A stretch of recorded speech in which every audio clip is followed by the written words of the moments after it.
I want to thank everybody who has been coming to our meetings consistently from month to month. And I must say that this is going to be our last meeting for the semester.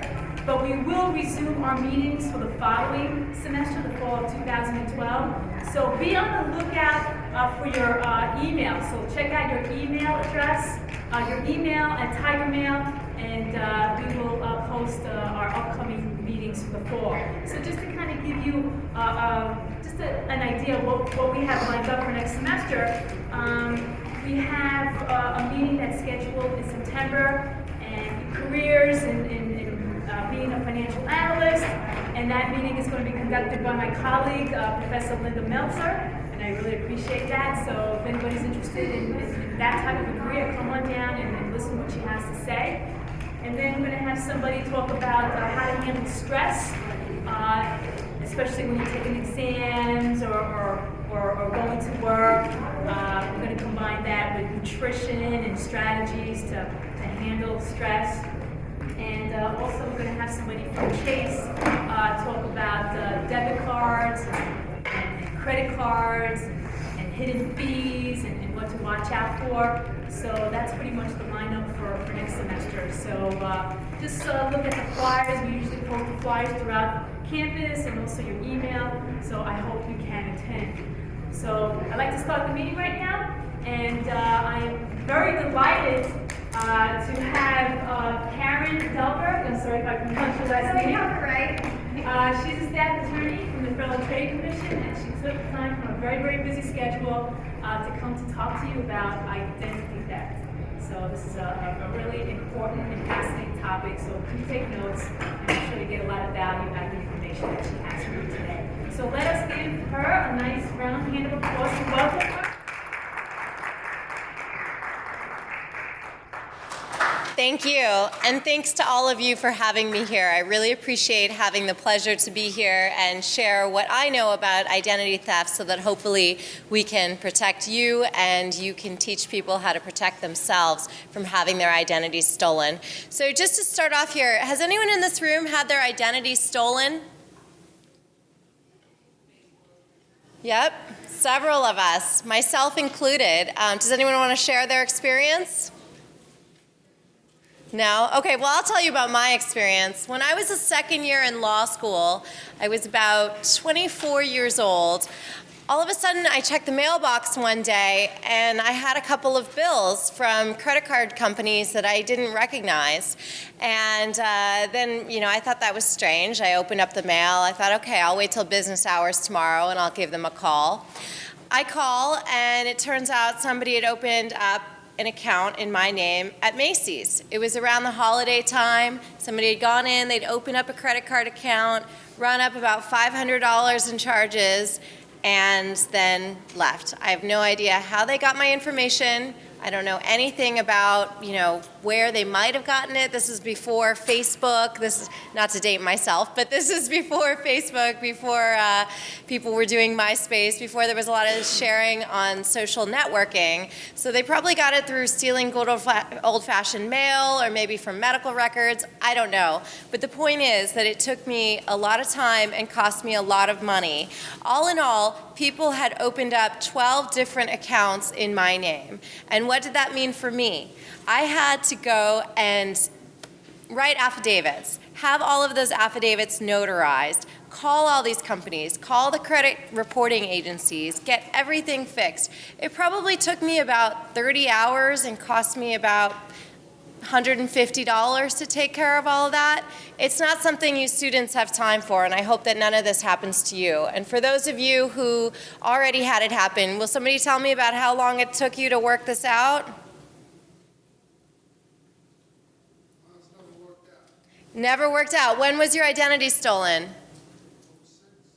06. Okay, well, we're going to talk about ways that hopefully you can work things out, and I encourage you afterwards to talk to me or ask questions for the whole group, and we'll keep talking about it. So, since several of us in this room have already had our identity stolen, I think we understand why we should care about identity theft. Every year, identity fraud, be it identity theft or other versions of fraud using your identity, affects 10 million people every year. Businesses lose about $50 billion per year due to identity theft. This is because I, of course, didn't have to pay for the Macy's card that somebody else opened up in my name. Macy's had to eat that. Also, victims of identity theft spend about $5 billion a year in getting this sorted out. One woman, Nicole M. Robinson, had her identity stolen by somebody named Nicole A. Robinson.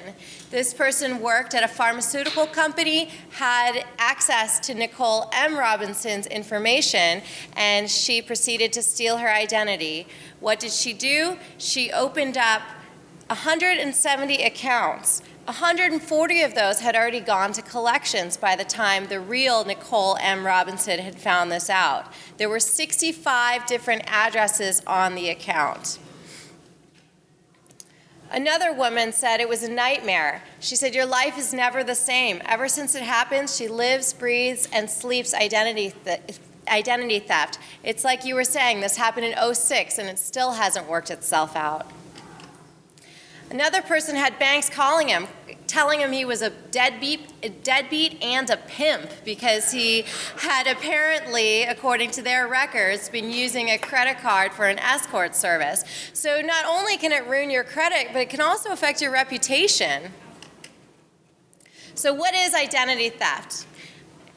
It's when somebody uses your identity to do things that they generally should not be doing. Oftentimes people are making purchases. In the case of my identity theft situation, what happened was somebody did all their holiday shopping in my name. People can obtain credit cards, and what can you do with that? I mean, these days, you can pay for anything with a credit card. You can pay your electricity bill with a credit card. A lot of people put student tuition on a credit card. So imagine having a credit card open up in your name and having tuition put on it, how much that would hurt you. People can get cell phones, bank loans, mortgages. They can use identity to get a job. And they can also use it to avoid criminal penalties. There was a story of a man who had lost his driver's license. He left it at a bar when he opened up a tab, the regular, didn't think anything of it.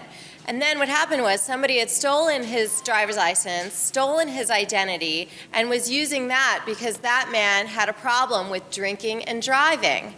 And what happened? Of course, the drinker and driver never stopped drinking and driving. He just kept doing it under somebody else's name. And the real person whose identity had been stolen was arrested because there had been a warrant out for this person's arrest. People can also use your identity to commit other frauds or crimes in your name. Who is at risk? In short, we all are. It doesn't matter how old you are, what the color of your skin is, none of that matters. We are all at risk. So the FTC keeps a database called the Consumer Sentinel Network, and every year we track statistics of how many people complain to BBBs, which is the Better Business Bureau, to the FTC, to local law enforcement agencies, state AGs, and every single year the top consumer complaint nationwide and in the state of New York is identity theft. Last year alone, 279,156 identity theft complaints were entered into our database. And those are just the complaints that we know about at the FTC. Of those complainants, 30% of them never notified a police department. Now, for those of you in the room who've had your identity stolen, did you contact the police? Okay, you did. You did not. I didn't either. How about you guys in the back? Anybody contact the police? Nope.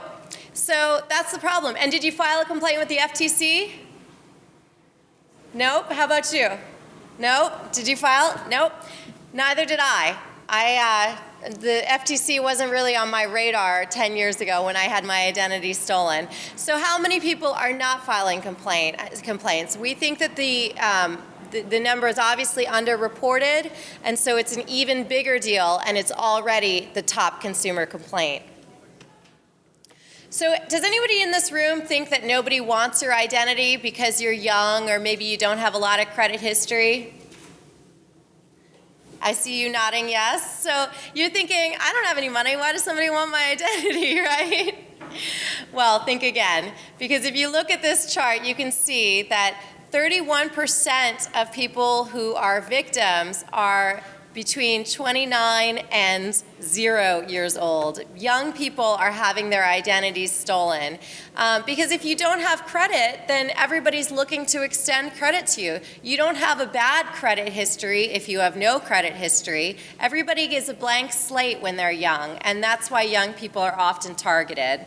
Surprisingly, only 6% of victims are 70 and older. You would think these people are more vulnerable, but actually the largest age group is between 20 and 29. So let's talk about how identity theft happens. So for all of you who said that you had your identity stolen, do you have any idea? You said Facebook, right? Okay, so she said it was IRS. Did somebody else here say Facebook? No? Okay, that's out. Does anybody else know how it was stolen? No. In your case with the IRS with taxes, was it the person who prepared your tax form, or do you know? Ah, okay, so they stole your identity to file taxes, and did they get a refund? And they took your refund. Did you ever end up getting your refund? What year was that? 2010. Okay. 2010 taxes, or it happened? Okay, so over a year later, you're still working on getting it back. Oh, wow. Okay, I'm sorry to hear that. So yes, there's a number of ways people can steal your identity. They can do it by getting access to tax information. They can get your information by dumpster diving. I don't know if you ever walk around and you see people on trash day going through the trash. Some people are looking for bottles and cans, but something that's a lot more valuable is your information. Other things people do is skimming. Do you guys know what that is? It's where there's a device that's on the credit card swiper that can store all of your credit card or debit card information. And in the case of your debit card, sometimes skimmers can use a device that will read the information, and then it will record the PIN number that you punch in. So now they not only have your debit card number, but they also have your PIN number. So always be careful whenever you're using these devices. Actually, in Europe recently, there was a huge problem with ATM machines where people were putting skimming devices on top of the slot where you put in your ATM card. And there were signs on every ATM that said, make sure the slot looks like this, so that you made sure you weren't giving all of your financial data away. Another way people get information is through phishing, and that's like scams on the internet when someone will send an email or when pop-ups will come up asking for your information.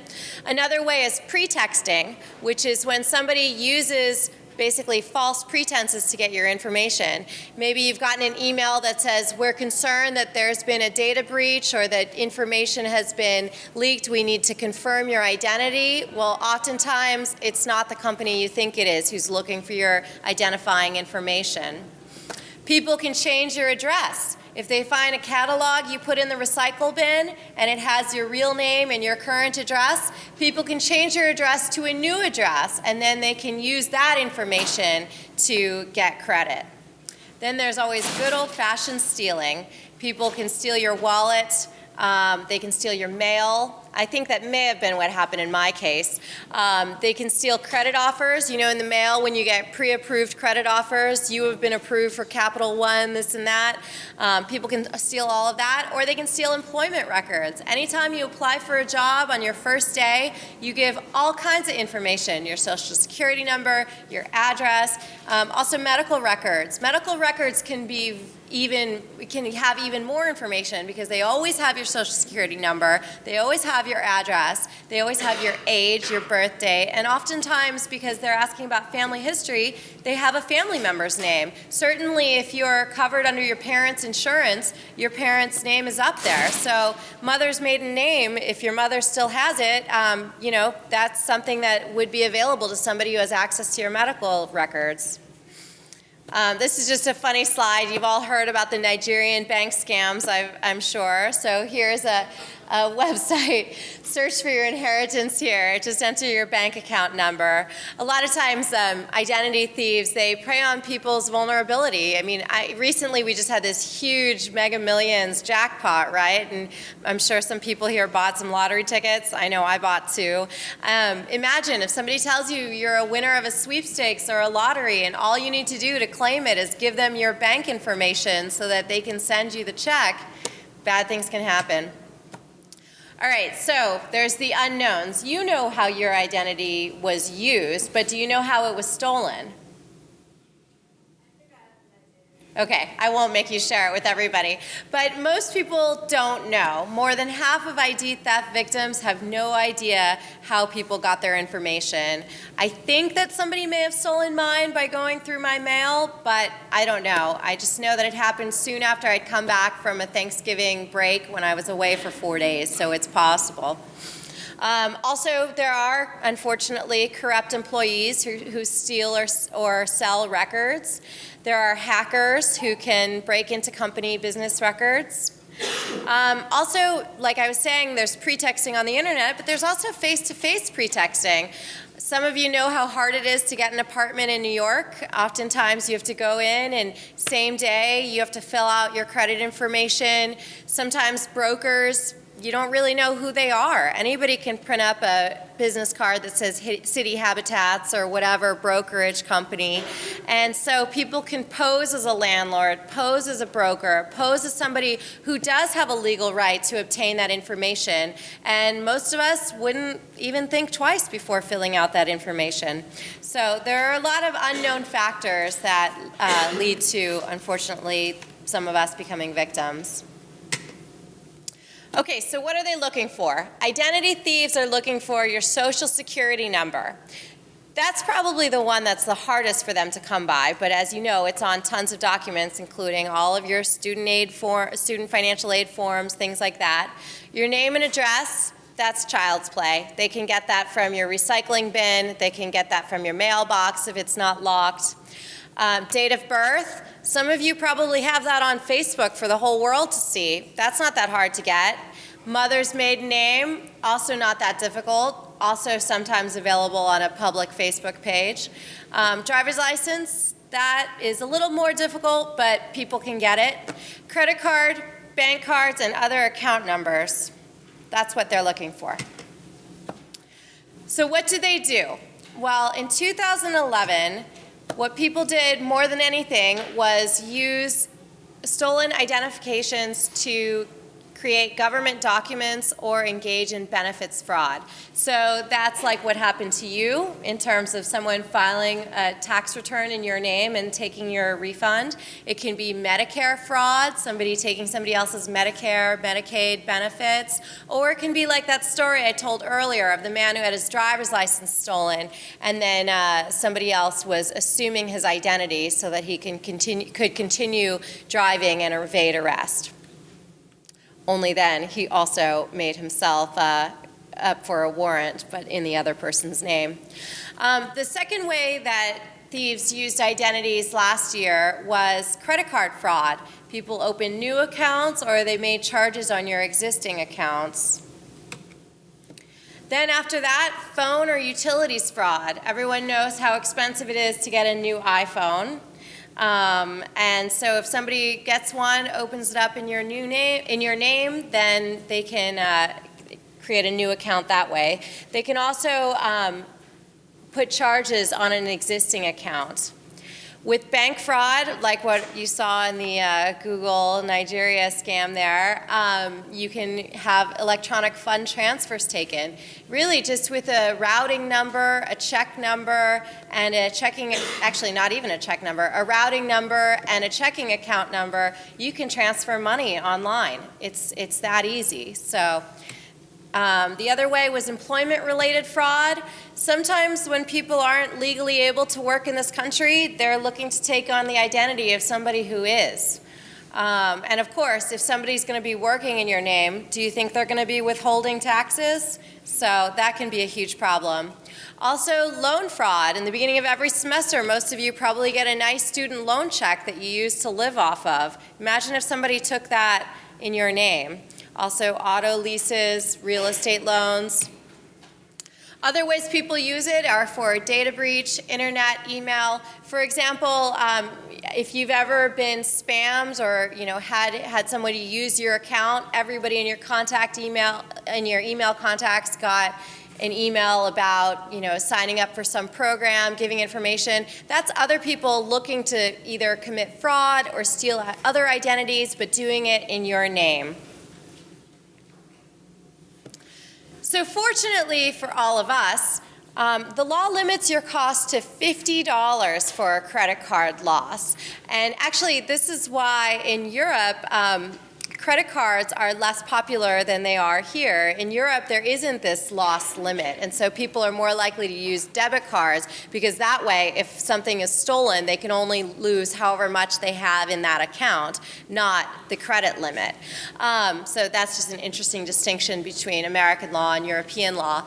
But here, we only are going to lose $50 for credit card loss, and a lot of cards, like I believe Amex, offers zero liability. But the problem is that it is a major pain to sort all of this up. I mean, you were saying in '06 your identity was stolen and you're still working on it.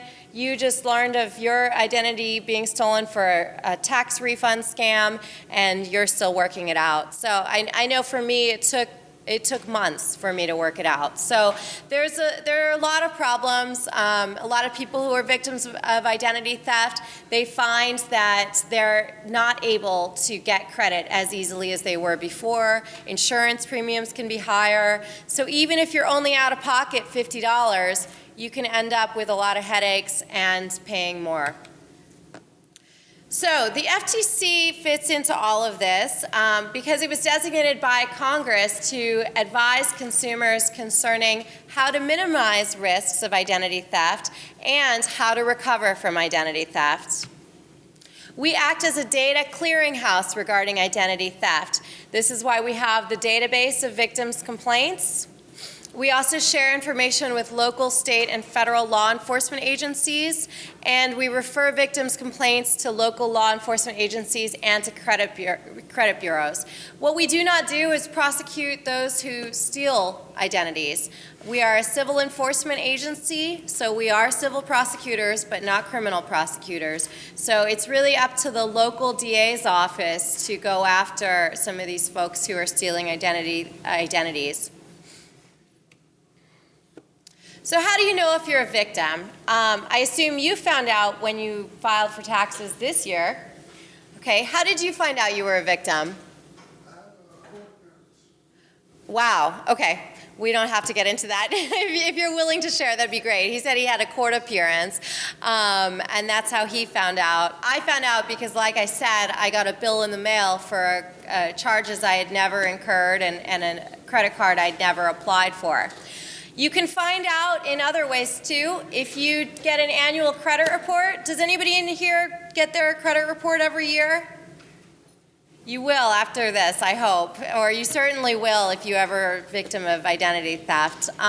So we have 3 credit reporting agencies, and I'll give you all the information later for you to write down, and it's also in some of these pamphlets.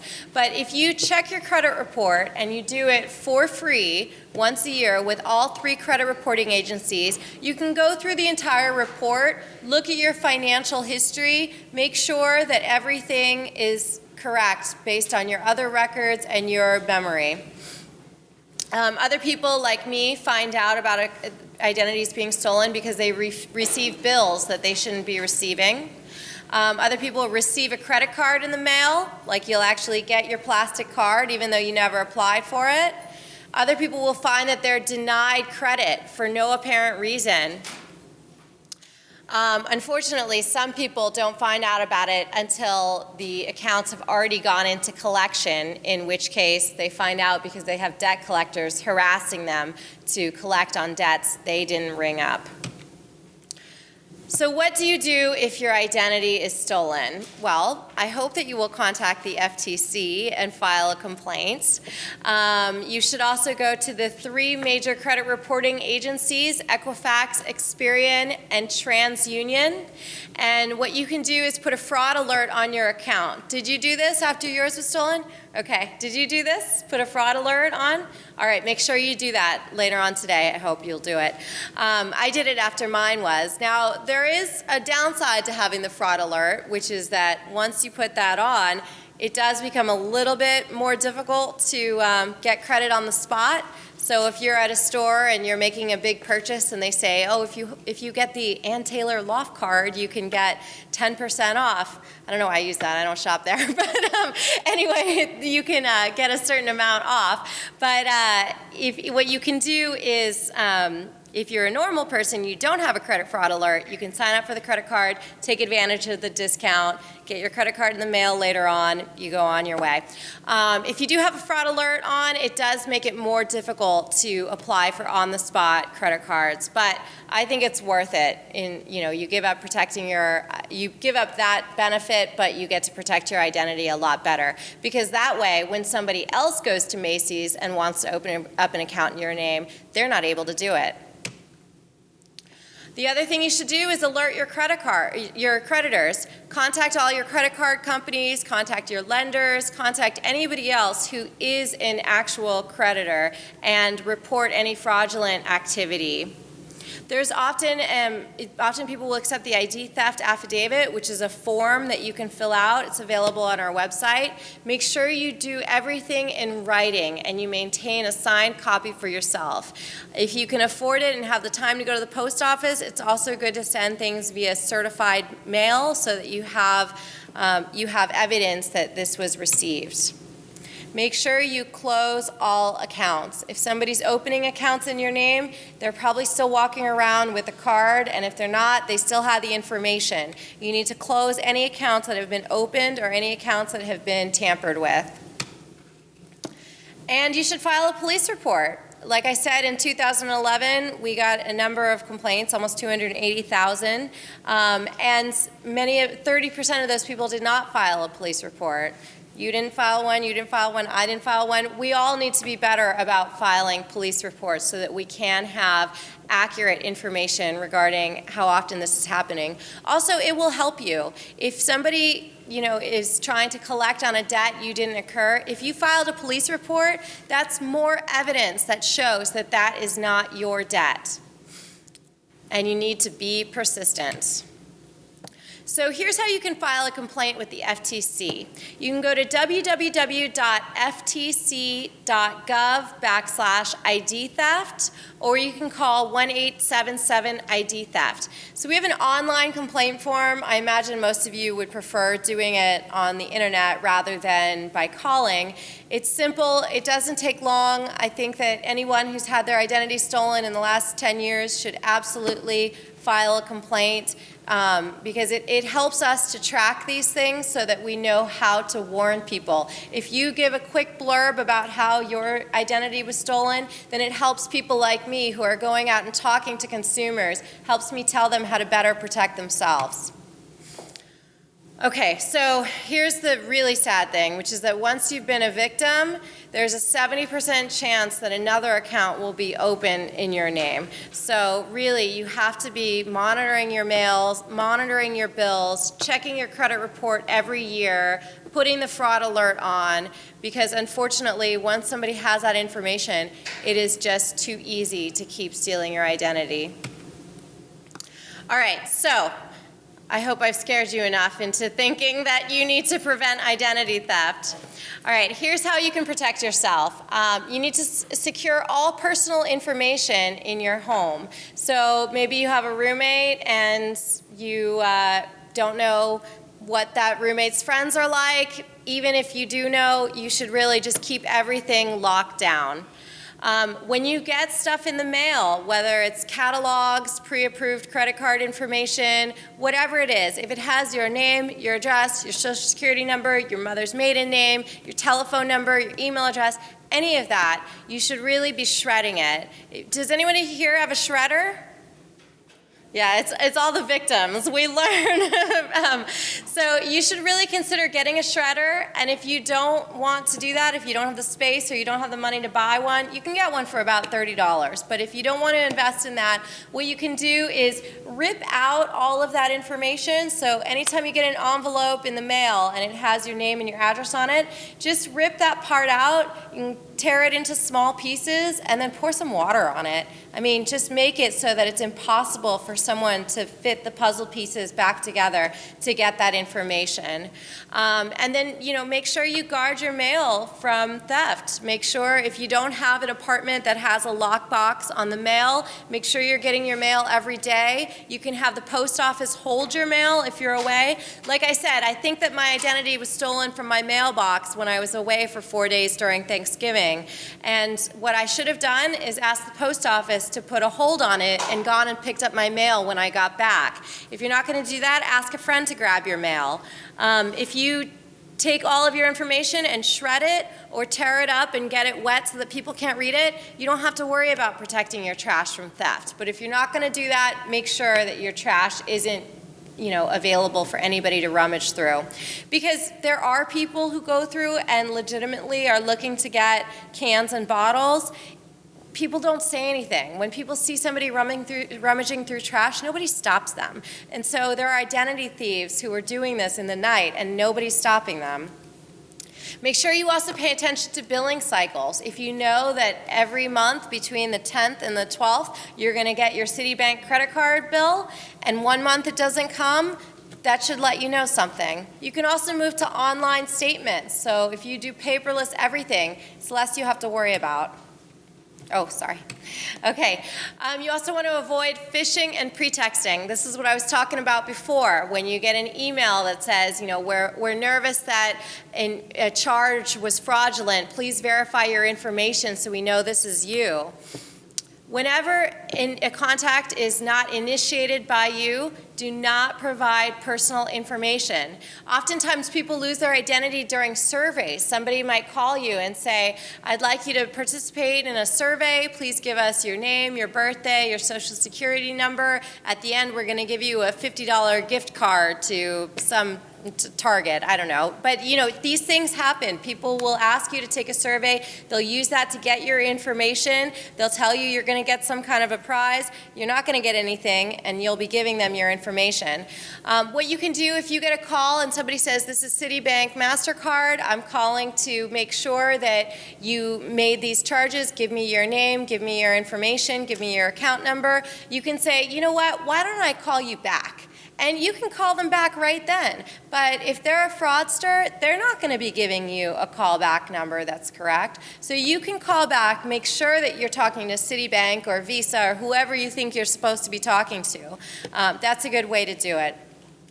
There's actually recently been a big problem in my office where fraudsters have been using FTC attorneys' identities. They've been calling people and saying, hi, this is Karen Dahlberg. I'm calling because I saw that you filed a complaint regarding this issue, and I wanted to ask you more about that. That's another way they can get your identity. So, be careful. Not everybody's who they say they are. Be smart about who you're giving your information to. And, always think twice before giving something as valuable as your Social Security number away. Now, when you're on the computer, you can protect yourself by keeping your virus software updated. I'm sure you guys have read about all these huge data breaches that have, made so many people vulnerable to identity theft. If you keep your virus software updated, hopefully that's less likely to happen to you. You can use a firewall. You can encrypt your personal information. You can stop storing personal information on a laptop. And then, have any of you ever gotten rid of an old laptop, sold it to a friend, donated it? Has anyone ever done this?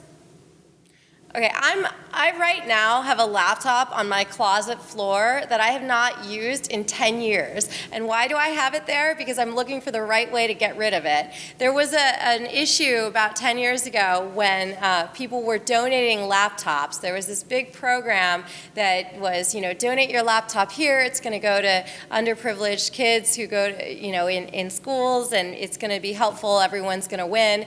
No, the people who were so generous to donate their laptops ended up having their identity stolen because so much information was unknowingly stored on the laptop. So make sure before you give a laptop away, before you sell it, find a delete program that's going to wipe that hard drive clean. Okay, Google. Has anybody seen the Google ad campaign on the subways? It's interesting. Google has been notifying people of their privacy policies and how to change it. So straight from the Google privacy policy, they say, we collect information to provide better services to all of our users, from figuring out basic stuff like which language you speak, to more complex things like which ads you'll find most useful or the people who matter most to you online. So I'm sure we're all familiar with targeted advertising, how you write an email in your Gmail account and then all of a sudden something that you wrote about in your email is popping up on the side as an ad. So Google's collecting that information, but you don't have to let it. You can opt out.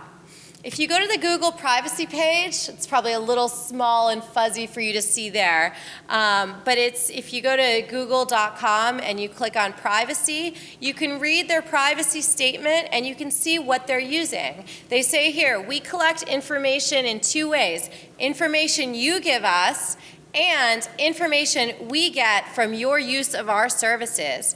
And through using Google's services, you're giving them information through your mobile device sometimes. You're giving them location information. If you have an iPhone and you have it set up so that whenever you click on the Maps icon, it'll tell you with a little blue button exactly where you are, your iPhone always knows where you are, and some of that information can be exported to other maps. So if you don't want to be tracked in that way, you have ways to opt out.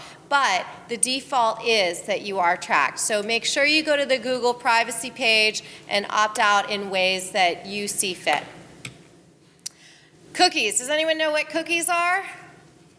So cookies are basically, there are two kinds of cookies, first party and third party. And cookies are stored. So when you enter, and when you're surfing online, you enter information, cookies are being stored there so that when you go back to certain pages, you don't have to put in your login information every time. When you click on Facebook, you don't have to put in your account, your email account every time, your login name. Instead, you just have to put in your password. That's stored there through a cookie. So you can disable all cookies, and then every time you go back to websites, it's like going to the computer for the very first time. Or what you can do is block third-party cookies, which are websites that you're not choosing to interact with coming in and scooping up this information. So I recommend that you regularly clear your history, that you disable cookies if you're willing to type in the same information every time, or at a minimum, block third-party cookies. And the way you can learn about doing this is going to this website, onguardonline.gov. This is a fantastic website. They have a whole section on being smart online, and actually they have a cookies section I see here, leaving a trail in the web. So I recommend using that, especially making sure that when you're using public computers, like to the extent you go to a computer lab and you're entering information there, make sure you delete the history, make sure you clear the cookies. Password protection. I always laugh about passwords. I know I work for the government, so we have to use extremely strong passwords, but you need to make sure you remember them, because a password is no good if you have it written down on a Post-it attached to your laptop. That's not secure. So make sure you use a strong password, which is a password that's at least 15 characters, has an uppercase, a lowercase, a numerical value, and also a character, a special character in there. Don't use the same password for different accounts. Google, actually, part of their privacy ad campaign, they say, would you use the same key for your house, your car, they list all these different things that you have different keys for. Would you use the same key? Of course not. For the same reason, you should not use the same password. Also, don't use obvious passwords. Don't have your name 1 and then another one is your name 2. Don't do that. And don't share your passwords. I don't care if it's your best friend. I don't care if it's your boyfriend who you swear you're going to marry. I don't care. Do not share your passwords with anybody. And if for some reason you need to share your password, like say you're in a cab going to the airport and you're running late and you really need somebody to check in for you or something like that, if you need to share your password, share it. And then next time you can, get online and change that password. All right, Facebook.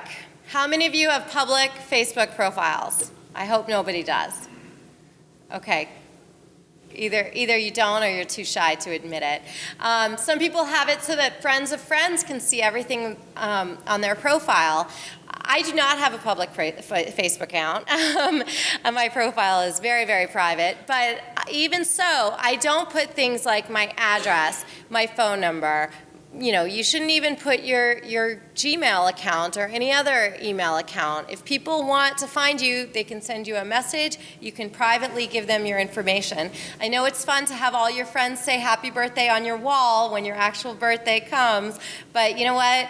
Save it, or at least don't give the year, because that information is just too private and is too valuable, especially for people who allow friends of friends to see all their information. Some of your friends probably have 5,000 friends. You don't know who those people are. Don't let them see your information. And make sure you check your privacy settings, your account settings, and your app settings often, because these I don't know if you've read about it, I'm sure you've seen it on your pages. The privacy policies change pretty often, and so you need to make sure you stay on top of it. ID security and online dating. Limit what you share. If you go online for romance, make sure that you're not giving them too much information. Okay, so other ways you can maintain your privacy and also keep people from harassing you. You can sign up for the Do Not Call list. The Do Not Call list is wonderful. Does anybody remember? I mean, you're all younger than I am, but there was a time when people had house phones and telemarketers would be calling these house phones all the time. And it was so annoying. They'd call early in the morning, in the middle of the night. All that stopped with the Do Not Call list. You can enter your cell phone on Do Not Call. And that way, if you're on the Do Not Call list, you know that if somebody's calling you and you've never heard of their bank or you've never heard of this credit card information, first of all, either they shouldn't be calling you because they're committing a Do Not Call violation, or if they are calling you, they're probably calling you because your identity's been stolen or they are trying to steal your identity. So that's good to get on. Make sure if you're not already on it, you get on the Do Not Call registry. Also, you can opt out of credit card offers. So when you get all those annoying pre-approved credit card letters in the mail, you don't have to get those anymore. You just call 888-5-OPT-OUT, and it's that easy. You can also stop junk mail. DMA Choice is I believe it's Direct Marketing Affiliates Choice, and what they do there is they ask you, what kind of catalogs do you want? What kind of catalogs do you not want? So if you really have to get that Urban Outfitters catalog every season, you can still get that, and then you can stop getting the catalogs that you don't look at and appreciate. So I hope you'll consider going to dmachoice.org and registering. It only costs $1. The reason they charge that is to make sure that they can verify your identity. So, what do you guys think businesses should do to prevent identity theft? Any ideas? No? I I think that businesses should be forced to keep your files under lock and key if they have sensitive information. Personally, I think that would be a good policy. I think they should limit the employees who have access to that information. I mean, as we saw from that quote earlier with Ms. Robinson, her information was stolen by an employee of a pharmaceutical company who got access to that. People who work for insurance companies have access to that. I think that if your information is limited in terms of who it's available to, ID theft will go down considerably. But we don't have control over that. What we do have control over is what we share. So I encourage you to think twice before sharing your Social Security number, to think twice before sharing your address, your phone number, your mother's maiden name, your birth date, all of that information. You may not see it as all that valuable, but somebody else can use that to get credit, take out loans, do all sorts of things that you don't want to have to deal with later. So if you want more information on ID theft, we've got pamphlets up here on how to avoid identity theft. And you can also go to the FTC's website. You can call the FTC or you can contact me. I've left a stack of my business cards out here. I want to save time for some questions. So do any of you have any questions about what to do if you've been a victim of identity theft, or how to best protect yourself? Yes. I have a question because on campus there's always like a sign list for some kind of event. Right. They ask you to put your name and email address and stuff. So should you still put it or not? Well, I mean, if you want information, you definitely want to get on the mailing list. What you can do there is you can just put your first initial of your last name and then put your email address. Or I know some people who set up a separate email address that's just for that sort of thing. And then that email address can forward to your regular email address. But I think on campus, you don't have as much to worry about. And also, just your first and last name is not nearly as susceptible to people being able to do anything. It's when they have your first and last name, plus your birthday, plus your Social Security number. I mean, if they have your Social Security number, that's really what you need to keep under lock and key. I mean, nobody would have been able to steal your identity and fill out a tax refund form or get your tax refund without your Social Security number. But if you do want to be extra careful, you can just put the first initial of your last name, and that'll work too. But you do want to be notified of those campus events, I'm sure. So you want to make sure you give them an email address, whether it's a different one you set up that gets forwarded to your regular email address, or you just give them your email address. That's less of a concern. Anybody else? I left some time for questions because I was hoping you guys would have some. Yes. I don't usually jump in because I'm filming. I just wanted to make a comment though, because you had said that all of our medical records have our Social Security numbers. Right. I was under the impression that by law you don't have to provide your Social Security number on any kind of insurance or medical forms, and I haven't done that for years, and none of the receptionists ever say anything.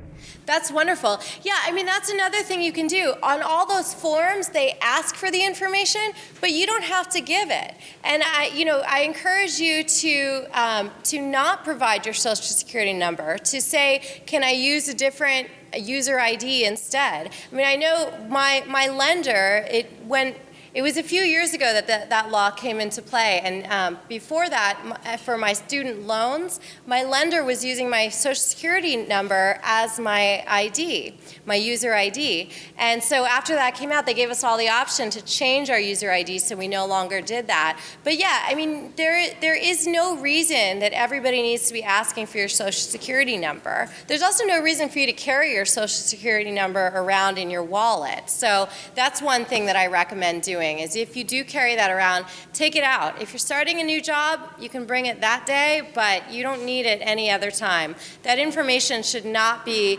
provided to people as often as it generally is. So kudos to you for not giving that information at the doctor's office. Does anybody else have a question or a comment? Anybody want to share their stories? I just have one more question. I know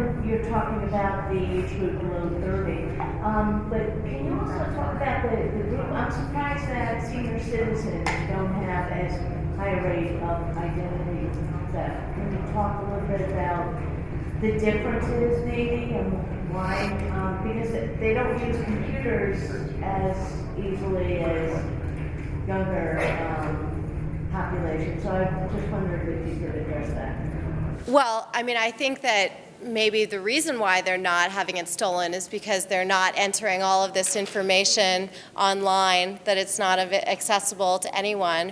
But the other thing is that young people are so susceptible because that's the age group when people are applying for credit cards. It's normal for somebody who's 21 years old to open up 2 different credit accounts, to get bank accounts. Like that's the normal time when people are beginning their credit histories. So that's a big part of it. And also with older people, I think a lot of these people are more vigilant about checking things. So I know the AARP is extremely good at educating seniors about identity theft and other scam issues. There are a lot of scams that older people are vulnerable to. One is the grandparent scheme I'm sure you've heard about, where somebody calls and says your grandson is in prison in England and needs $20,000 wired to him immediately, that kind of thing. There are certainly, in lottery and sweepstakes scams, often target the elderly. But when it comes to regular identity theft, I think that it's just so easy to get young people's information because so many people are posting it on Facebook and making it publicly available. And so it's just easier to get at young people's information, and it goes under the radar. Nobody thinks anything of it when a young person is applying for new credit cards. It would be a little strange for somebody who's 75 years old and has been using the same 2 credit cards for the last 40 years to all of a sudden open up 10 new accounts, Like that's going to create more of a red flag than somebody with no credit history all of a sudden applying for credit cards. Does anybody else have any questions or anybody want to share their stories? Oh, yes, please. I took my father's credit report and I find any secret social security number in the report. You checked your own or your father's? I don't know why, but you should look into that, definitely. Different address, any different name and different security number. Okay, well, different addresses, are some of these addresses his former work addresses or? Like four different address and six different names and I think 3 different social security number. The people whose names are on there, are they names your father recognizes? Okay, you should look into that. Is everything else okay on the credit report?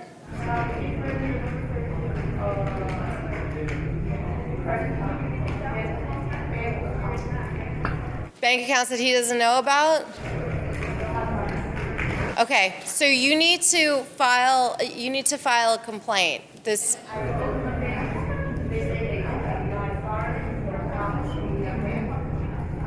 Okay, but you can clear that up with the credit reporting agency if you call, and also make sure you do it in writing too.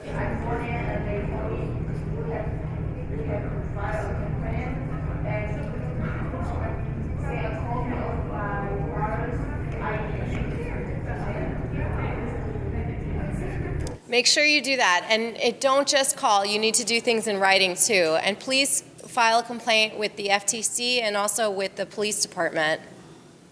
Because if there are addresses you're not familiar with, if there are social security numbers that are linked to your account and names of people you don't know, that's a problem. Okay. So is it like just the wrong number but the correct street name, or is it?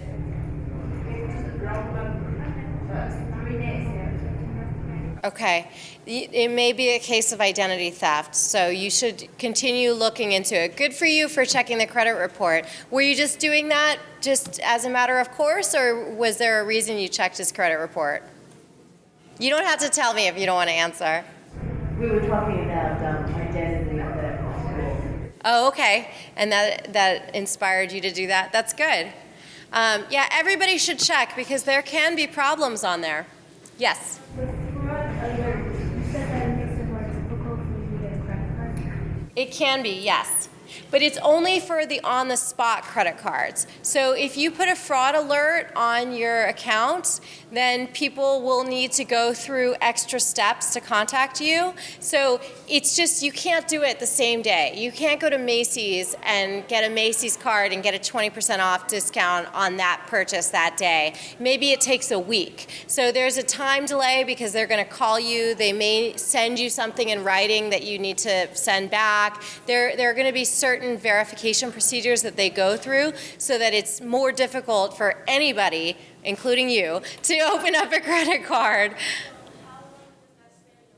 I believe it's for 3 years. You may want to check. I haven't done it in about 3 years, so I should check too. I think it's 3 years. The other thing you can do is when you get your credit cards, if you don't sign the little signature panel on the back, people are supposed to, when they see your card, they're supposed to ask for identification. Or you can write there, please check for ID. So I've done that in the past, and just knock on wood in case my wallet's ever stolen or I leave a credit card behind someplace. It's good to do that.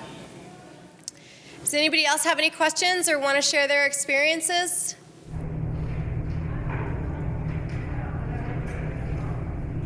What is the difference between a credit freeze and a credit alert that you put on your credit card? Because I personally froze all my credit, not because I was afraid that it was bad. I just froze it because I didn't want anybody to log into it.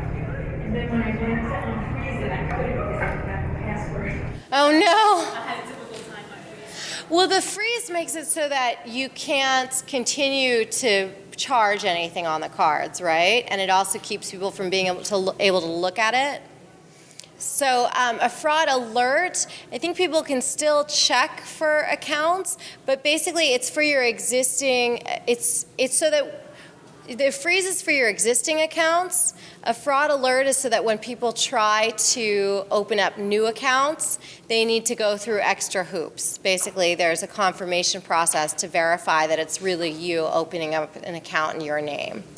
So I have not done the credit freeze. Can I ask you why you decided to do it? Well, for identity, I don't want anybody opening credit cards in my name. Okay, but that's a credit fraud alert is what you should do, and you can do that with all 3 of the reporting agencies. If you go to the annualcreditreport.com, they have links to do all of that.